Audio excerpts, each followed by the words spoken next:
જય માતાજી બધા મિત્રોને તો અમારા વરી પાછા નવા વિડીયોમાં તમારું સ્વાગત છે। તો આજે આપણે છે ને હરવા આવ્યા છે, તો આપણું આ ફોરટ 5 છે તમે જોઈ લો, અને આપણે કરાર વાળો હરવા ને તમે જોઈ લો। પેલા લાંબો સેટ ઓલા આપણે હાઈવા રોડ છે, મૂડી બાજુ જાય, મૂડીનો છે અથવા રાજકોટની બાજુ હાઈવા રોડ આવી જોઈએ આપણે અહીંયા છે ને લાંબો સેટો ઠેઠ અહીંયા સુધીનો છે ને આપણું આ ફોરટ 5 હરવામાં છે, કારણ કે આપણે જો આટલું હેરું છે તમે જોઈ શકો, અને ડબલ ટોપમાં હાલે છે આ કરારમાં ઘઉંવાળું પડવું હોય ને તમે જોઈ લો, બહુ ટેફાઈ કાઢતો નથી। આ ફોરટ 5 એટલે આઈસર છે, અને આપણે એટલે ઉલારી નાખ્યા ટેફા, તો એ કરારવાળું છે અને ડબલ ટોપમાં જાય છે આપણે, અને બહુ મસ્ત ફોરટ 5 છે। અને આપણે આઈસર છે ને આઈસર તાકાતમાં એમ આવે છે, અને આપણી પાસે તો આઈસર છે ફોરટ 5, તો આપણો 45નું હોય આઈસર, અને એમ હરવામાં એવું મજા આવે છે, કારણ કે પાણી નથી, ટાયર્ડામાં હવા છે, તો એ જોઈ લો પાણી છે નથી, ટાયર્ડામાં હવા છે, તો એને ફારવા તમે જોઈ લો।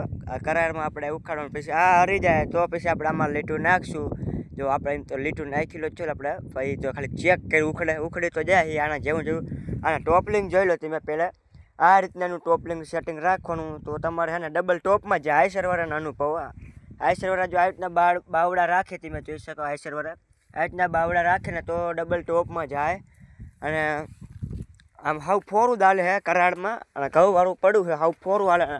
લીપ જોઈ લો, અત્યારે લીપ સેટ આવેલી રાખવાનું, પછી દાબને હાવ આટલો જ કરી નાખવાનો ખોલો, અને તો તમારે ફોરું હાલું જાય। જો સેટો લાંબો સેટો છે આપણા, એટલે આઈસર જાય રમતું હાલું જાય આમાં ફોરટ 5 45નું, અને આઈસર બહુ મસ્ત આવે છે, પાવરફુલ તાકાતમાં એમ છે આઈસર, અને આમ હાલવામાં એમ દબાવવાનું નામ જ નથી લેતું, અને આપણે લાંબો સેટો છે કંઈ ઉપાધિ જ નહીં વાર કોડ। એટલે અમારો તમને વિડીયો ગમે લાઈક છે ને સબસ્ક્રાઈબ કરતા જજો, અને અમારા આઈડીને ફોલો કરતા જજો આવા નવા વિડીયો જોવા માટે। તો જય માતાજી બધા મિત્રોને।